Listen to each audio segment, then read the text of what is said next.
Okay, so let's have now the last topic, which is areas in industrial professions. So this will be the learning expectations for this topic. So explain the different areas in industrial professions. Namely, we have the manufacturing and product development, construction and trades, engineering and technology, energy and utilities, information and communication technology, maintenance and repair, specialized and technical roles, and discuss the different areas in industrial engineering to be specific professions. Namely, we have methods of engineering, work measurement techniques, applications and control, human factor, ergonomics and human relations, planning and control, and of course, we have the quality control. So as an introduction, areas in industrial professions are vast. Pag sinabi nating vast, malawak, okay, and cover sectors like manufacturing, construction, and transportation with specific career paths in areas such as engineering, technology, and skilled trades. Okay? Tapos, itong mga professions na to, nakakategorize to dun sa tinatawag natin na light and heavy industries. Kaya kasama yung sa mga roles na to or sa mga areas na to kasama yung production, design, maintenance, and management.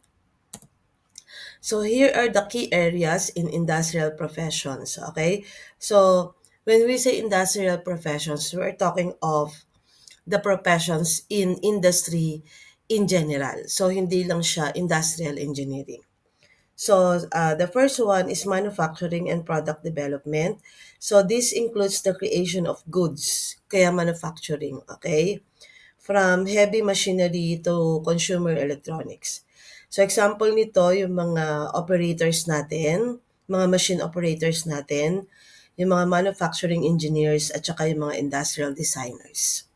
Then sa construction and trades, so this area involves building and maintaining infrastructure kasi nga construction and of course structures.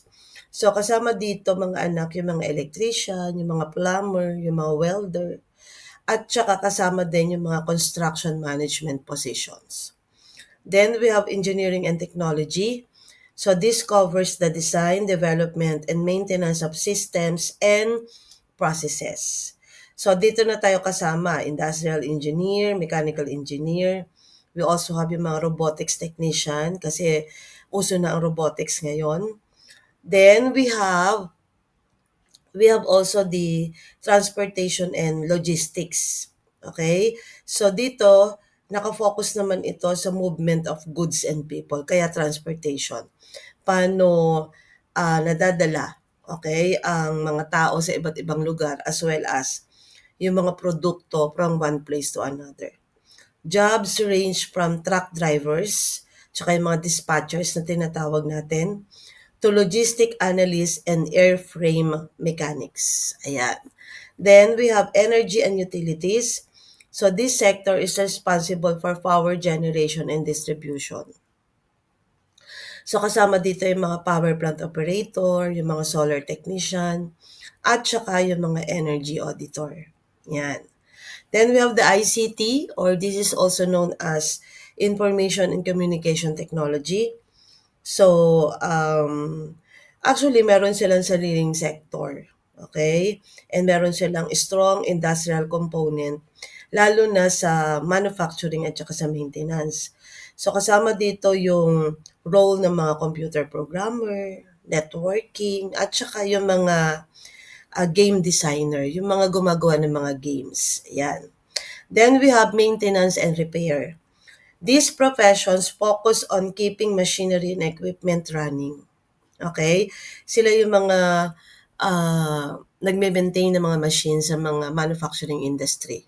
Nagre-repair kapag may problema. Okay? Kaya kasama dito yung mga mechanics, yung mga mekaniko, yung mga auto mechanics.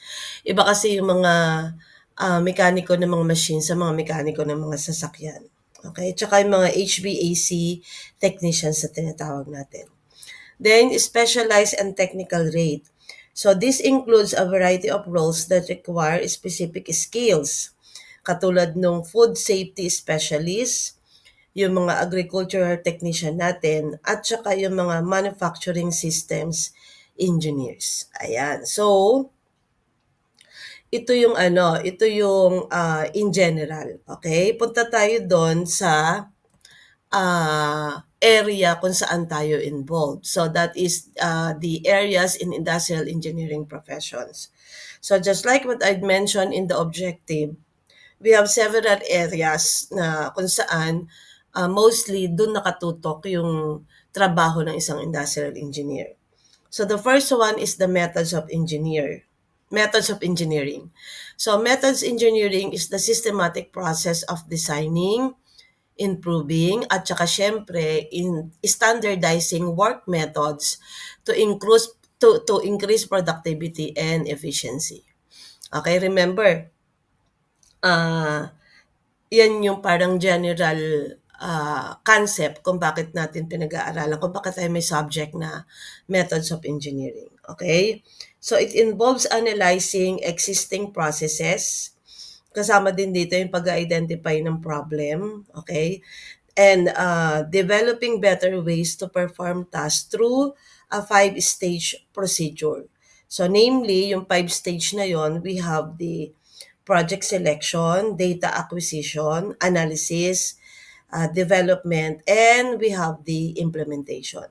And if you will recall na tackle na natin sa mga past lessons natin itong 5 procedure na kasama sa methods of engineering. Okay? So let's move now to the key concepts of methods engineering. First one is process analysis. So ano yung ginagawa natin sa process analysis? So yung mga methods engineers, they analyze the input, the output, at saka yung overall function ng process para ma-identify yung mga areas kung saan kailangan mag-improve. Kaya siya process analysis. Then also we have workplace and human factors. So this includes the design of the workplace, selection of tools and equipment, and the analysis of human motion to find the most effective and ergonomic way for workers to perform their tasks. And commonly, ginagawa natin to with the concept of motion study. Okay? Kasi sa motion study, doon natin pinag-aaralan ano yung best position ng mga gamit sa isang working area kung saan mas madaling makakagalaw yung worker para ma-less yung time, mas marami yung magamit na useful time kaysa sa idle time. Then we have the standardization, the third one. Once a new method is already developed, it is standardized to ensure consistency and efficiency across all operations. So yun yung purpose, why do we have to conduct standardization? Para magkaroon tayo ng consistency. 'Di ba? Kumbaga parang even though maraming gagawa, okay, magkakaroon ng uniform output kasi standardized method yung sinusunod nila. Ayan. Then we have implementation and evaluation. So new methods are put into practice and their impact is measured and evaluated to ensure they achieve the desired result and are adopted successfully.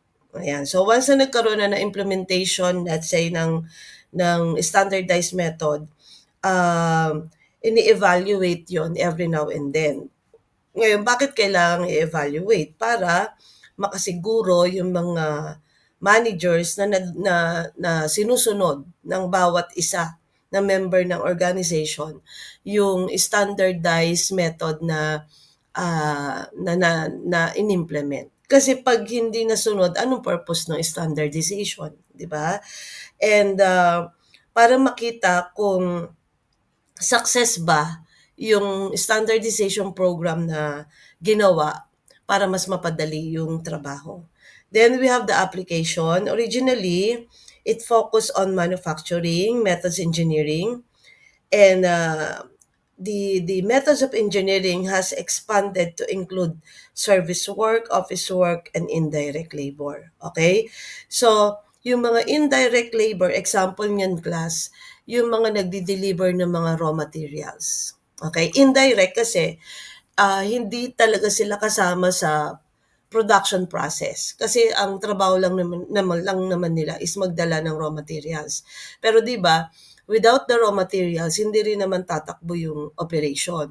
So, kailangan din sila. Pero indirect kasi hindi sila talaga actual na trabahador. 'Di ba? Hindi sila yung actual na kasamang gumawa ng produkto. Pero kasama sila doon sa kabuuan since sa kanila lang gagaling yung raw materials. Okay? So ito yung five stage procedure natin for methods of engineering. Yung nabanggit natin kanina, even though medyo nabanggit na din dito sa key aspects. So we have the project selection. So we will choose the process or system to be improved based on factors like yung pagtaas ng production cost, yung pagbaba ng kinikita. Tumaas kasi yung production cost kaya bumaba yung kita. And also we have yung mga difficulties sa paggawa mismo ng produkto. So pwedeng yun yung mga process na area na ma-identify natin sa process. Yung mga areas kung saan pwedeng ma-identify yung mga problems kapag nag-undergo na ng production ng product. Okay, then we have the data acquisition. Dito, as you can see, we gather here all necessary data about the current process. So kasama dito yung production requirement, yung cost, at saka yung workflow. Okay? Kasi more or less, doon iikot yung solution na maiisip natin doon sa project na napili natin.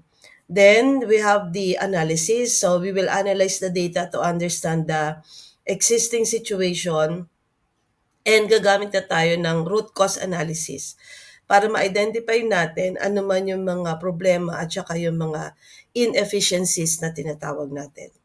Then, the fourth step is development. So, after natin makapag-analyze, pwede na tayo makapag-develop, makapag-improve ng mga methods wherein pwedeng gagawa tayo ng bagong design para sa workstation, para sa tools na ginagamit ng mga workers, at pwede din mga anak na gagawa tayo ng bagong design para sa kabuuan nung process. Ayan, okay?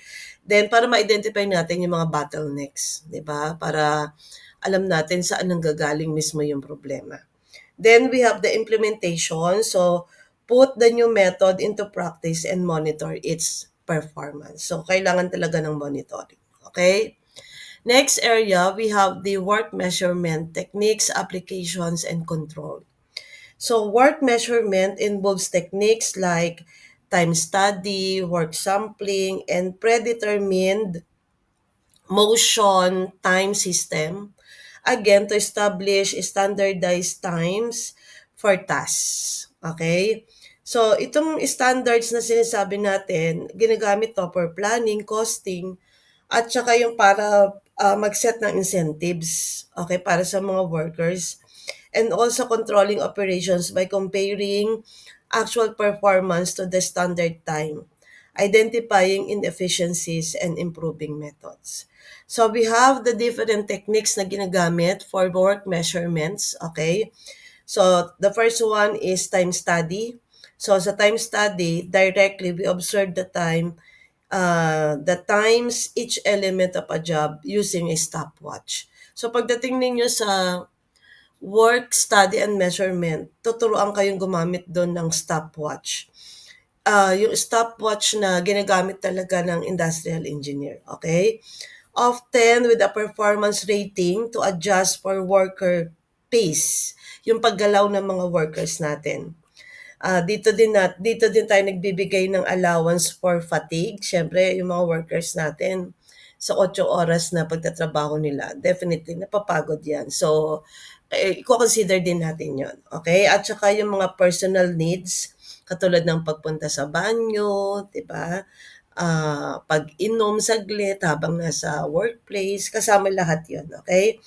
Needed to find the standard time. So, meaning mga anak, kapag gagawa tayo ng standard time, i-consider natin lahat ng factors na pwedeng makaapekto sa oras na nako-consume nung trabahador sa paggawa sa paggawa niya or sa pagkilos niya sa loob ng, let's say, 8 hours na pagtatrabaho.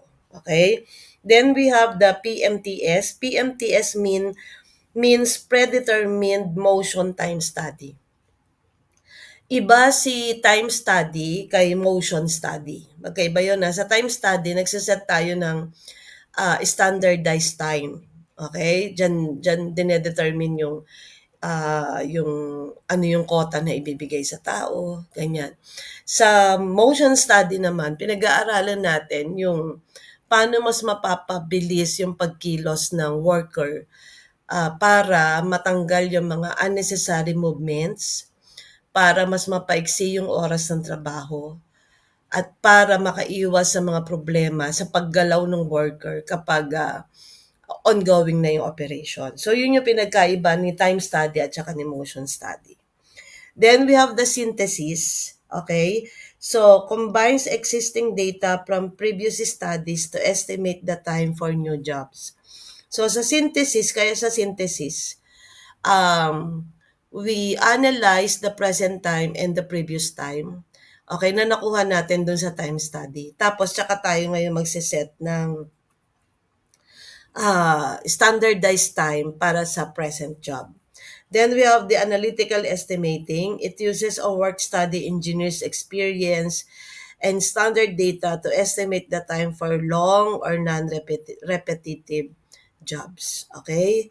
Then, application. Saan natin pwedeng gamitin yung knowledge natin about work measurement. So, sa manpower planning, ayan, para makakatulong to sa atin kapag nagde-determine tayo ng initial staffing levels for a job or department. Okay, pag nagpaplano tayo ng manpower, additional manpower, o kaya nagpaplano tayo ng rerouting na tinatawag natin, yung ina-assign yung nagkakaroon na parang rotation sa mga workers natin.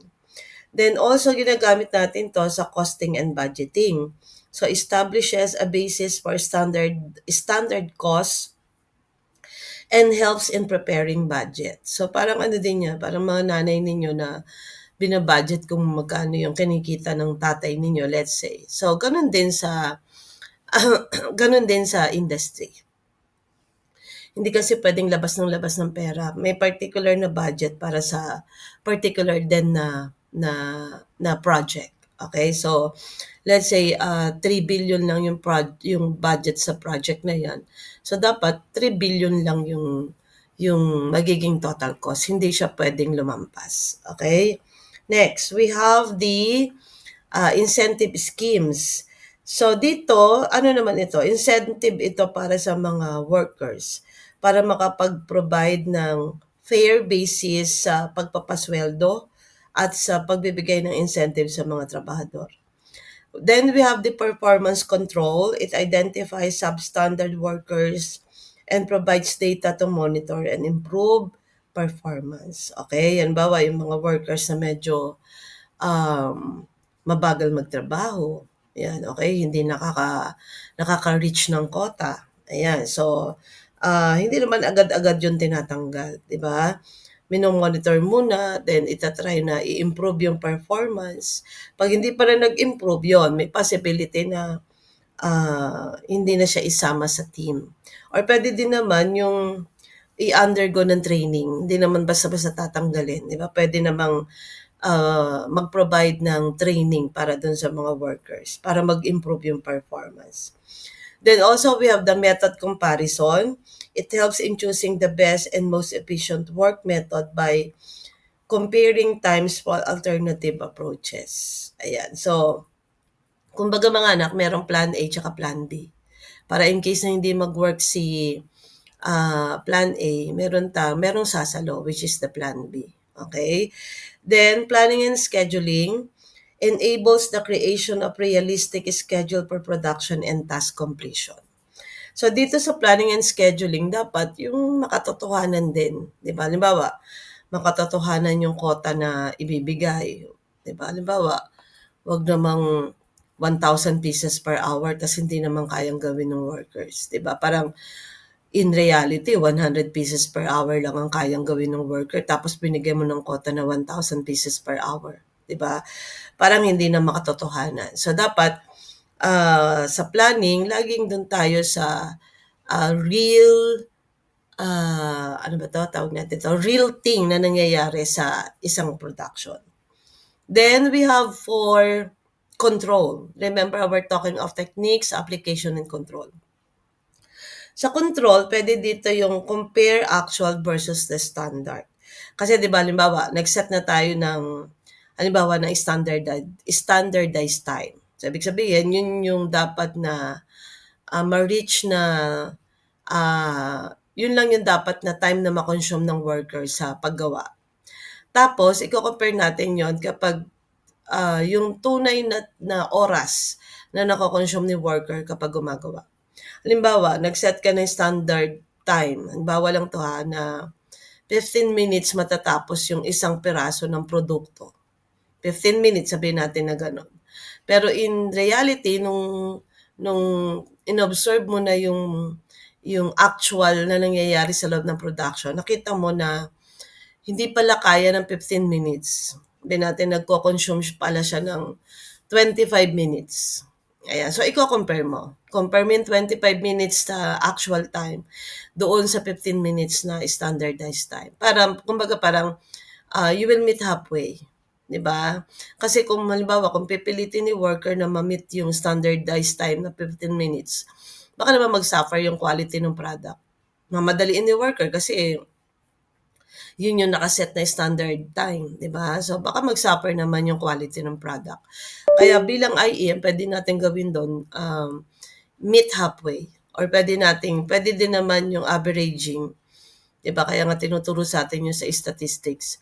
Pwede mong i-average yung standardized time at saka yung actual time para ma-compare mo. Tapos yun na yung magiging bagong standardized time. Pwede yon. Okay? Next. So we have the next one, which is the identify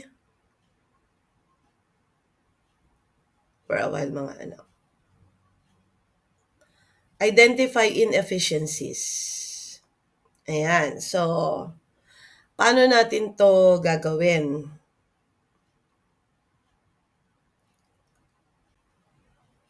Ayan. So, it helps to identify non-productive or ineffective time within a job process which can be a target for improvement. Okay? Baka merong mga, halimbawa sa motion study, baka merong unnecessary movement yung mga workers na pwede naman nang tanggalin. So, yun yung inefficiencies na tinatawag natin. Okay? Baka pwedeng ilapan. Halimbawa, merong particular na material na inaabot si worker every now and then. So, medyo malayo yung lalagyan ng object na yun. So, pwedeng ilapit doon kay worker para mas madali niya nang kukunin. So, matatanggalan natin yung mga unnecessary movement. Okay? Next, method improvement provides data to analyze and improve work methods by eliminating unnecessary steps. Okay? Yun yung sinasabi natin kanina. Halimbawa, na-identify mo na kung ano yung unnecessary movement ni worker. So, pwede mo nang ma-improve yung method. Tatanggalin mo na yon. So, that's already an example of improvement.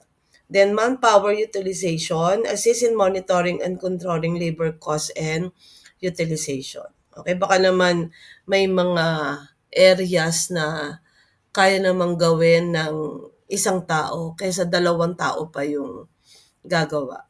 'Di ba? So, kaysa dalawang tao yung papasweldohin, baka naman pwedeng kayang gawin ng isang tao na hindi makakaapekto sa standardization na sinet ng kumpanya. So, nakatipid ka pa sa manpower, di ba?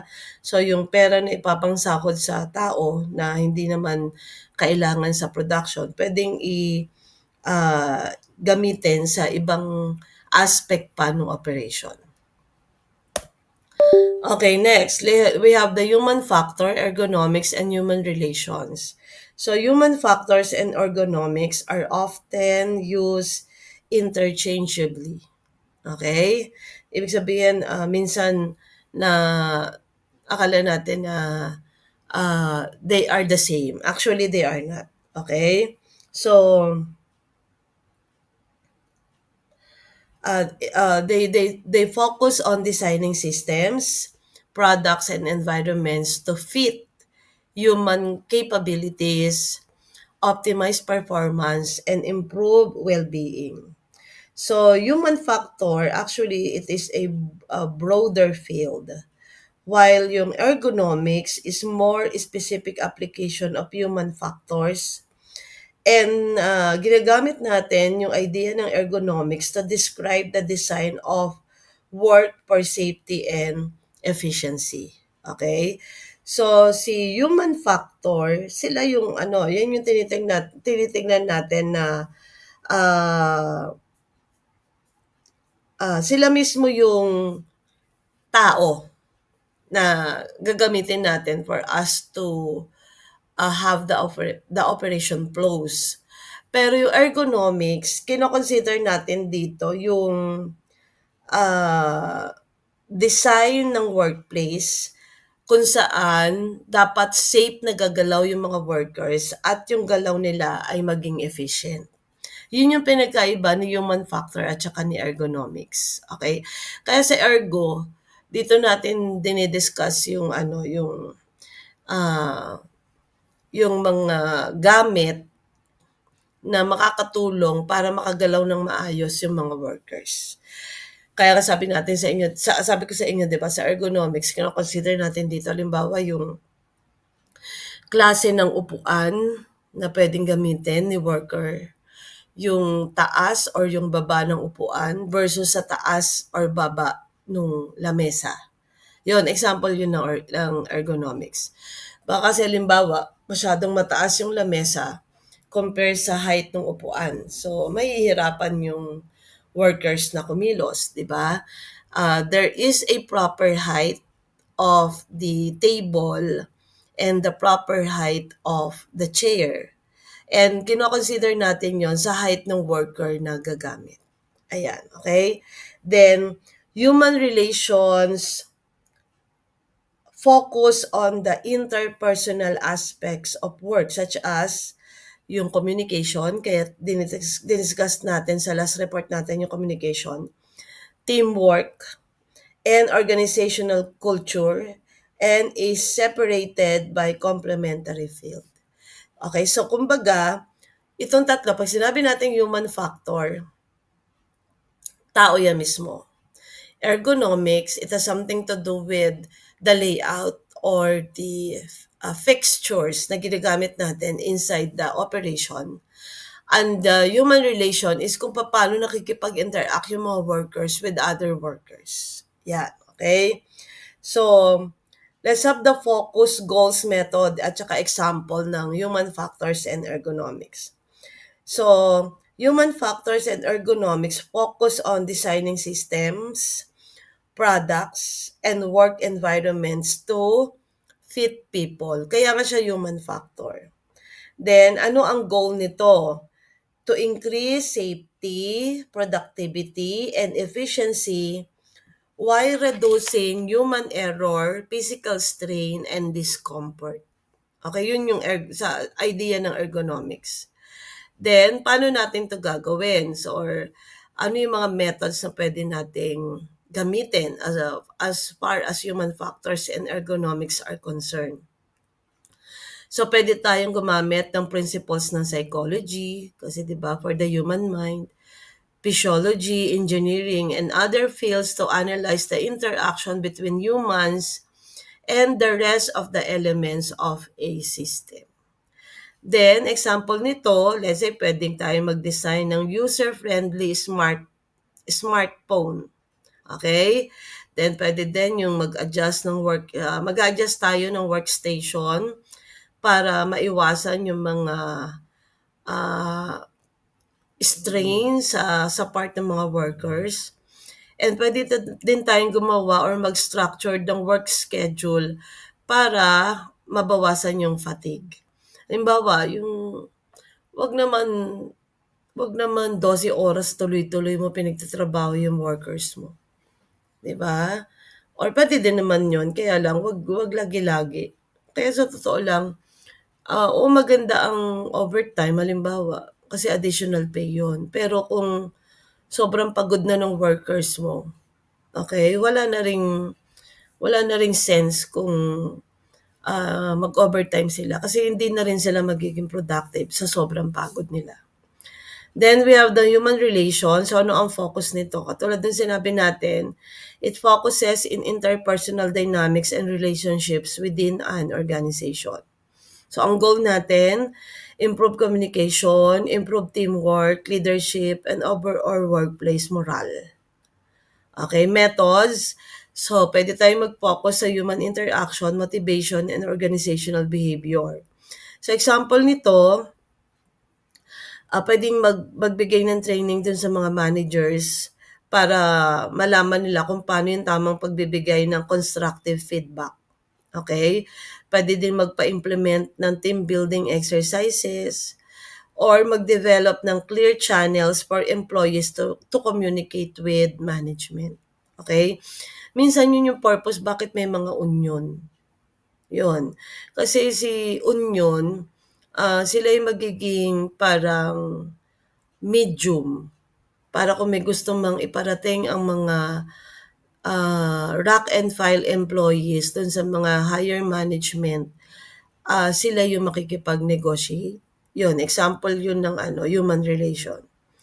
Then, relationship ng mga terms na binabanggit natin. Okay? So, si ergonomics, to be specific, subset siya ng human factors, pero broader at saka interdisciplinary field. Then, human factors and ergonomics, naka-emphasize yan sa design of the work itself, while human relation focus on social and interpersonal aspects of the workplace. Again si human factor has something to do with the workers themselves. Si ergonomics, subset siya ng human factor, kasi dito nakapaloob yung mga paano kikilos ng mas maayos, mas magaang yung mga workers natin while doing the operation. Then human relations is kung paano nakikipag-interact yung mga workers sa iba pang workers. Okay? So it has something to do with moral as a person, kung paano tayo nakikipag-communicate sa bawat miyembro ng organization, and so on and so forth. Okay, so let's have now the last one, which is planning and control.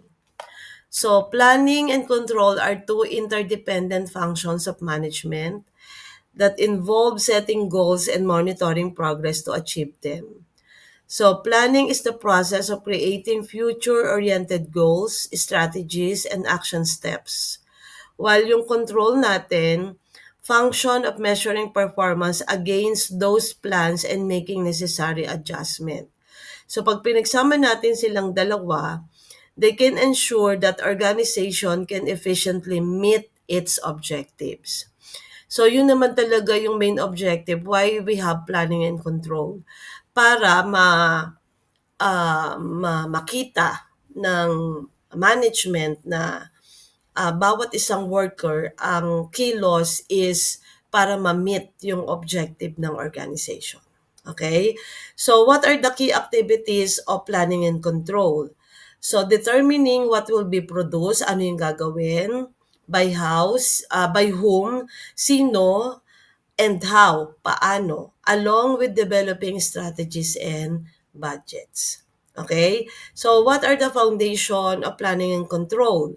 Provides a basis and targets for the control processes and is based on future expectation and forecasts. So kumbaga, para makandak ng tama yung planning and control natin, dapat meron ng target. Meron ng naset na target. Kasi doon iikot yung control process natin. At dapat yung target naka-base sa future use ng organization. Kaya dapat tama yung forecasting na ginamit. Okay? So pag sinabi naman natin control, it is a process of monitoring performance, comparing it to the established plans and taking corrective actions when necessary. Kaya controlling, di ba? So ang key activities nito is mag-establish ng standards, ah, standard time or standard procedure, mag-measure ng actual performance, at saka also correcting the deviations to ensure goals are met.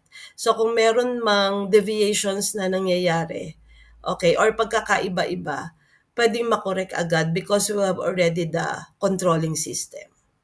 Ano yung relationship ni control sa planning? So it provides feedback to improve future planning by identifying what went wrong or what went right. Ayan, okay? So, paano nagkakaroon ng collaboration si planning and control since they are interdependent areas, okay? So, yung pagiging interdependent nila, they are closely linked. Even though magkaibang area sila, pero sila talaga yung, kumbaga, best friends sa isang organization. Planning sets the direction, pero si control, siya yung nagpo-provide ng oversight and feedback. So si plan ang magbibigay ng direction, si control ang mag-oversee kung nagagawa yung plano, at siya yung magbibigay ng feedback kung nagawa or hindi. Then complementary, so planning establishes the targets. So si plan yung nagbibigay ng target. Si control naman yung nagme-measure ng actual performance para makita kung nami-meet yung target. And forward-looking and backward-looking. Ano to? So, si planning yung future-oriented, while si control yung nagpo-provide ng feedback from the past to improve the future. So, kumbaga, si planning ang forward-looking, si control ang backward-looking. Okay? Kasi si planning ang nagpa-plan for the future, kaya planning. Then si control naman ang nagbibigay ng feedback, okay, from the past, mula sa nakaraan, para ma-improve yung hinaharap. Kaya forward-looking and backward-looking. Okay? Then the last one, we have the quality control. So si quality control or si QC, this is a process used to ensure a product or service meets specific standards through systematic inspection, testing, and verification. Okay? So, kaya bilang industrial engineer, pwede tayo maging quality controller. Isa yan sa mga pwede nating maging trabaho. So, this involves checking raw materials. So, from the raw materials pa lang, trabaho na natin na or dapat na equality control na. Even though kung halimbawa, kung binibili din natin sa ibang company yung raw materials, sa kanila din mismo nagkakaroon na ng quality control bago pa man ibigay sa atin. Pero pagdating sa atin ng raw materials, since gagamitin natin sa pagpaproduce ng product natin, dapat i-undergo ulit siya ng quality controlling para kung may problema, hindi na siya magagamit sa production. So sure tayo na quality yung raw materials na ginagamit natin. Okay? Then, sa monitoring processes, halimbawa, nag-undergo na yung production, so dapat kina-quality control din natin yun. And inspecting finished outputs to prevent flaws from reaching customers. So commonly, ang nangyayari, class, every step of the way ng production, nandun dapat yung quality controller. Para in case na in the middle of the production, nakakitaan na ng problem in terms of quality, hindi na siya makakarating sa end ng proseso para maiwasan natin o mabawasan yung mga reject output. Okay? So, we also have the process monitoring. What quality control involves? So, yun nga na sabi natin, yung inspection and testing. So kasama dito yung products or services are systematically examined to check for defects, inconsistencies, or deviations from predefined quality standard. Okay, next, process monitoring. So yung paggamit ng tools like control charts, business monitor key stages of the manufacturing process to ensure quality is maintained and to catch issues early. Yung sinasabi ko sa inyo kanina para ma-monitor agad, para hindi na makarating sa dulo. Halimbawa, nasa gitna pa lang, na-detect na yung problema. 'Di ba, masosolusyonan na agad. Hindi na makakarating sa dulo, hindi na siya magiging finished product pero rejected naman. Yan. Then we have setting standards. Quality control involves establishing the benchmarks and specification for what is considered acceptable quality from raw materials to the final product. Ayan, okay. Then corrective actions in case na magkakaroon ng problema, okay, madidetect agad ng aga yung error para sigurado tayo na high quality yung magiging final output natin. Then we have the key goals of quality control. So ano ba yung objective? Why do we have to have quality control? Una, para ma-ensure natin yung consistency ng product natin at makasiguro tayo na nami-meet yung high standard of quality every time. Okay? Kasi doon papasok yung consistency. Halimbawa, lugaw yung business. Halimbawa, ganyan. Hindi, ngayong araw na to masarap yung lugaw, bukas hindi. So, hindi siya consistent. Dapat kung ano yung lasa na nagustuhan ng tao, yun yung i-maintain. Diba? Para alam ng tao na masarap dito, pwedeng balik-balikan. Diba? Hindi yung parang paiba-iba ng lasa yung lugaw nila everyday. Parang ganun. So, walang consistency. Okay? Next, minimize defects to catch and fix errors before they impact the customer. Also to reduce cost, para paano gagawin yung reduction of cost? I-minimize yung waste. Kung di man kaya na zero waste, at least bawasan, 'di ba? And rework associated with defects. Then protect brand reputation to build and maintain customer trust by delivering reliable products and services, 'di ba? Sabi nga natin kanina, kung maayos ang produkto, for sure babalikan ng mga consumers 'yan. 'Pag hindi maayos ang produkto, 'wag ka nang umasa na babalikan ka pa ng customers. So kung hindi ka na binalikan ng customers, there's something wrong with the service, there's something wrong with the product, okay, na hindi nagustuhan ng tao. Now, ano yung pinagkaiba ni quality control kay quality assurance? Si quality control, it is a more reactive process. Reactive siya that focuses on inspecting the output of a product or service to find and fix defects. Si quality assurance naman, proactive. Okay?